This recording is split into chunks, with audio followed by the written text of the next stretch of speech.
Những năm 90 hay thậm chí là đầu những năm 2000, bước ra ngoài đường, nhìn lên cao, cả một khu rừng kim loại chằng chịt sẽ hiện ra trước mắt. Đó là những chiếc anten TV hình xương cá được dựng đứng trên đỉnh ngói, mái tôn của hầu hết mọi căn nhà. Khi ấy, việc bật TV rồi là xoay anten là một trải nghiệm rất khó quên. Trẻ con thì rất thích dùng cái nhôm này để nghịch đủ trò, hoặc là thậm chí là lấy cái nhôm này cắt ra làm phẳng để làm cái xe bọ xít.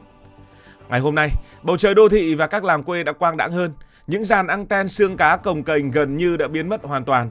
Sự theo đuổi này không diễn ra sau một đêm mà là kết quả của một hành trình tiến hóa công nghệ tuyệt vời qua những bước ngoặt lớn. Vì sao anten kiểu như vậy dần biến mất?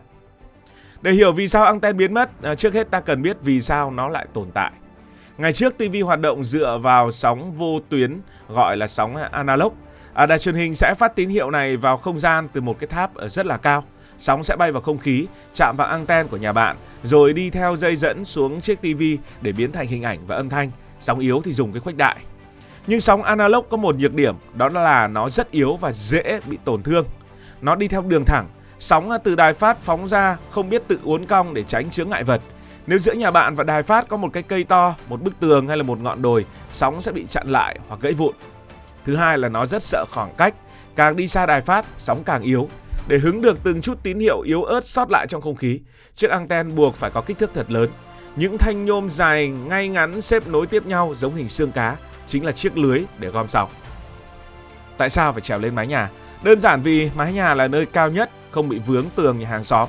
Đặt anten càng cao thì tầm nhìn về phía đài phát càng thoáng và thu sóng càng tốt. Thế nên ngày xưa cũng chỉ bắt được có mấy cái kênh của đài huyện, đài tỉnh, chứ biết đâu đến những cái đài xa xôi. Ngay cả khi đã đặt lên trên cao thì sóng analog vẫn dở chứng. Chỉ cần một chiếc xe máy chạy đường phát ra tia lửa điện từ buji hay một đám mây đen kéo tới, màn hình TV lập tức sẽ bị muỗi, bị nhòe màu hoặc xuất hiện ba cái bóng chồng lên nhau. Để xem được rõ nét một trận bóng đá hay một tập phim Tây Du Ký, cả nhà phải phối hợp. Một người đứng dưới nhìn màn hình, hét lớn lên cho người đứng ở bên ngoài sân là xoay anten. Nét chưa, quay sang trái một tí, quay sang phải một tí, dừng lại, được rồi đấy, đứng im, kiểu những cái câu như vậy. Đấy là lý do nó tồn tại, và đây là những lý do khiến nó không tồn tại hoặc dần biến mất. Thì bước ngoặt đầu tiên khiến anten trên mái nhà bắt đầu rụng dần xảy ra vào cuối những năm 90 và đầu những năm 2000 khi mà truyền hình cáp xuất hiện tại đô thị. Bạn hình dung như thế này, nếu dùng anten ngày xưa giống như việc bạn đặt một cái xô trên mái nhà để hứng nước mưa từ trên trời rơi xuống. May mắn theo thời tiết thì truyền hình cáp nó giống như việc bạn lắp đường ống nước sạch trực tiếp từ nhà máy vào tận bếp. Thay vì để sóng bay lơ lửng trong không khí rồi bị gió bão thổi bay, các nhà cung cấp dịch vụ đã thu tín hiệu chuẩn từ trạm gốc, sau đó dẫn nó đi qua những sợi dây cáp đồng trục màu đen, kéo trực tiếp đến từng hộ gia đình và cắm thẳng vào đít cái tivi. Lợi ích thì rõ ràng là hoàn toàn áp đảo. Đầu tiên là không sợ thời tiết, mưa bão, sấm chớp hay gió lớn không còn cảm giác mất hình. Tín hiệu đi trong dây cáp được bảo vệ kín mít và rất là ổn định, không phải lấy cái giấy bạc xoa xoa nữa. Rồi là số kênh cũng vượt trội. Chiếc anten xương cá ngoài trời giỏi lắm, thu được dăm 7 kênh miễn phí với kênh VTV và kênh địa phương. Trong khi đó, một đường truyền hình cáp mang đến 50-70 kênh truyền hình trong nước lẫn quốc tế. Và tất nhiên là giải phóng sức lao động. Không ai còn phải đi xoay anten, cố định cái anten nữa. Người dân ở các thành phố lớn nhận ra họ không cần giữ cái khung kim loại ở trên mái nhà làm gì nữa. Hàng loạt gia đình đã dỡ bỏ anten. Mái nhà thì thoáng hơn nhưng mà cột điện thì lại nặng hơn, với cáp có thể nói là dây zit. Truyền hình cáp rất tuyệt vời nhưng nó tốn tiền cước hàng tháng và không phải vùng nông thôn miền núi nào cũng kéo dây tới được. Vậy với những hộ gia đình vẫn muốn xem truyền hình miễn phí bằng sóng ngoài trời thì tại sao bây giờ họ cũng không cần anten to ở trên mái nhà nữa? Câu trả lời nằm ở số hóa truyền hình mặt đất với chuẩn sóng được gọi là DVB-T2. Thực ra thì TV bây giờ vẫn có cái DVB-T2 này nó tích hợp sẵn ở trong TV rồi. Nhà nước đã chính thức tắt hoàn toàn sóng analog cũ và thay thế bằng sóng kỹ thuật số, như kiểu là cái đầu kỹ thuật số của VTC ngày xưa cho nó dễ hình dung. Và vì sóng kỹ thuật số cực kỳ thông minh và có khả năng chống nhiễu tuyệt vời, chiếc đầu thu DVB-T2 thường được tích hợp sẵn trong TV đời mới, không cần một lượng sóng quá lớn để tái tạo hình ảnh.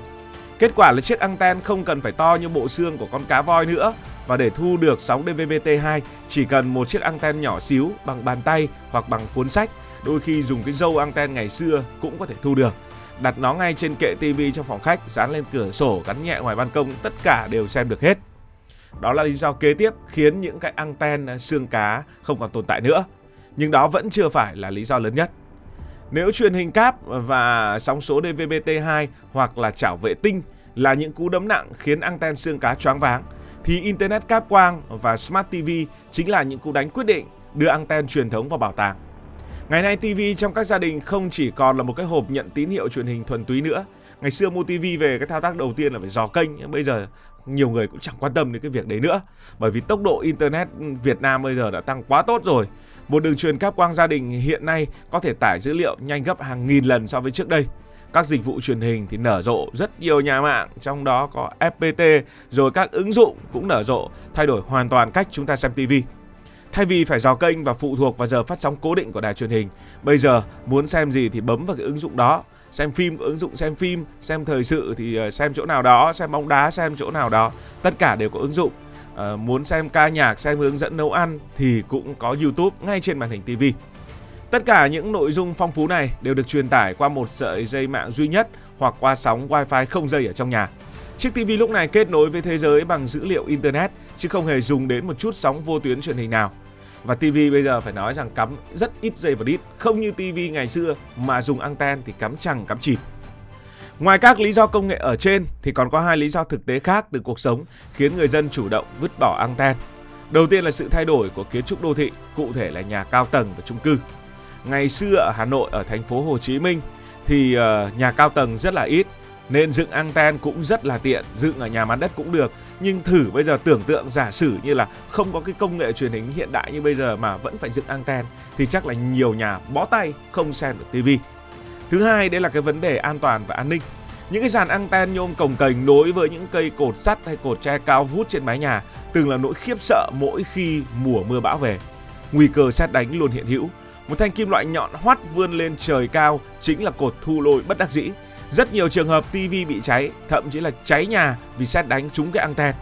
Rồi là nguy cơ đổ gãy, bởi vì gió bão giật mạnh có thể làm gãy cột anten, rơi xuống mái ngói, rơi xuống đường đi lại hoặc va vào đường dây điện gây chập cháy, đe dọa tính mạng của người đi đường.